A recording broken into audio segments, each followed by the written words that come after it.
கொத்மலை கெரண்டியல்ல பகுதியில் அண்மையில் இலங்கை போக்குவரத்து சபைக்கு சொந்தமான பஸ் விபத்துக்குள்ளான சம்பவத்தை அடுத்து நீண்ட தூர பஸ்களின் சாரதிகள் மற்றும் நடத்துனர்களின் ஓய்வு நேரம் குறித்து மோட்டார் போக்குவரத்து ஆணைக்குழுவின் நாயகம் வழக்கறிஞர் கமல் அமரசிங்கர் முக்கிய கருத்துக்களை வெளியிட்டுள்ளார். அவர் மேலும் கூறுகையில், நீண்ட தூர பஸ்களில் பணிபுரியும் சாரதிகள் மற்றும் நடத்துனர்களுக்கு வழங்கப்படும் ஓய்வு நேரத்திற்கு சிறப்பு கவனம் செலுத்தப்பட வேண்டியது அவசியமாகும். குறிப்பாக அதிக நேரம் எடுக்கும் கதிர்காமம், குருநாகல் போன்ற போக்குவரத்து சேவைகளில் ஈடுபடும் ஊழியர்களுக்கு போதிய ஓய்வு கிடைப்பதை உறுதி செய்ய வேண்டும். இது தொடர்பாக மோட்டார் போக்குவரத்து ஆணைக்குழு தீவிரமாக ஆராய்ந்து வருகிறது. நீண்ட தூர பயணத்தை தொடங்குவதற்கு முன் சாரதிகள் மற்றும் நடத்துனர்களுக்கு போதுமான ஓய்வு கிடைத்துள்ளதா? பஸ் நிலையங்களில் அவர்களுக்கு தேவையான ஓய்வு வசதிகள் உள்ளதா? மேலும் பயணத்தின்போது அவர்கள் முறையான இடைவேளைகளை எடுக்கிறார்களா என்பன போன்ற விடயங்களை ஆணைக்குழு உன்னிப்பாக கவனித்து வருவதாக அவர் தெரிவித்தார்.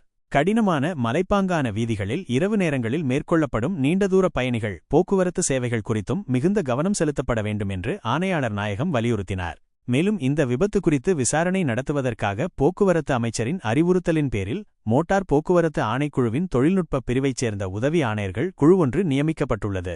இந்த குழு விபத்திற்கான காரணங்கள் மற்றும் எதிர்காலத்தில் இதுபோன்ற சம்பவங்கள் நிகழாமல் தடுப்பதற்கான வழிமுறைகள் குறித்து விரிவான விசாரணை நடத்தும் என்றும் கமல் அமரசிங்க தெரிவித்தார். ஆகவே நீண்ட தூர பஸ் சேவைகளின் பாதுகாப்பை உறுதி செய்வதற்காக சாரதிகள் மற்றும் நடத்துனர்களின் ஓய்வு நேரத்தை முறையாக நிர்வகிப்பதற்கும் கடினமான பாதைகளில் இரவு நேர பயணங்களின்போது கூடுதல் கவனம் செலுத்துவதற்கும் மோட்டார் போக்குவரத்து ஆணைக்குழு முக்கியத்துவம் அளித்து வருகிறது.